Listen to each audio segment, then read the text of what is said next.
Excuse me, I'm watching a bee take the nectar out of these purple flowers in the ground cover. The poppies, the reds, the yellows, whatever they are. Beautiful flowers here on the slopes of the Mount of Olives. Mount of Olives. Everybody knows the Mount of Olives. You say Mount of Olives, you don't have to say even what country it's in. The Mount of Olives is a very special place. It's about 2.5 miles long. It's at the level of about 2,600 feet above sea level. That's about 300 feet above the Temple Mount itself. We'll see that in just a moment.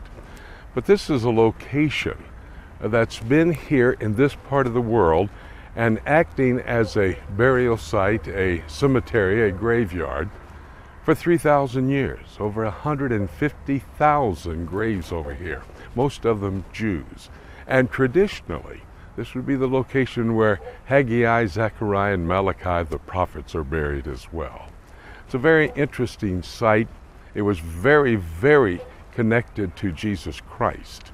He had some friends in Bethany over the other side of the Mount of Olives, just over the peak, Mary, Martha, and Lazarus. And he would visit with them often every time he would come to Jerusalem for the pilgrim feast days. And of course, Passion Week, he was staying at their home when he would make his triumphal entry into the city. That was one of the reasons that the Mount of Olives was so connected to Jesus Christ. His triumphal entry took place here. His death, his burial, and his resurrection also took place on the Mount of Olives. And then it was from the Mount of Olives that he ascended into the heavenlies. That prophet I was talking about, Zechariah, says this is the location that Jesus Christ will return to when he comes back to the earth. The Mount of Olives, a ridge, as I said, about 2.5 miles long.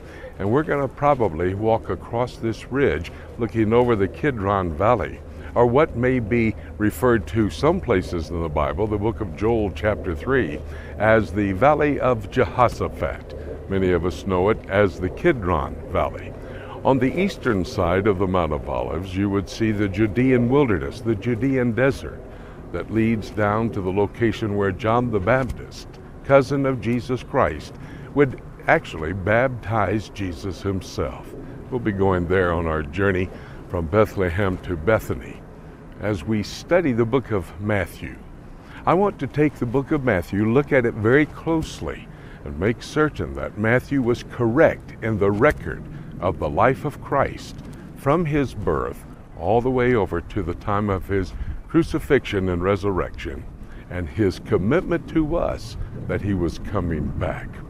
We're going to talk about those promises that Jesus made to the Jewish people. He made a presentation of the kingdom, but then he postponed the kingdom, but finally he did make a promise there would be a kingdom one day.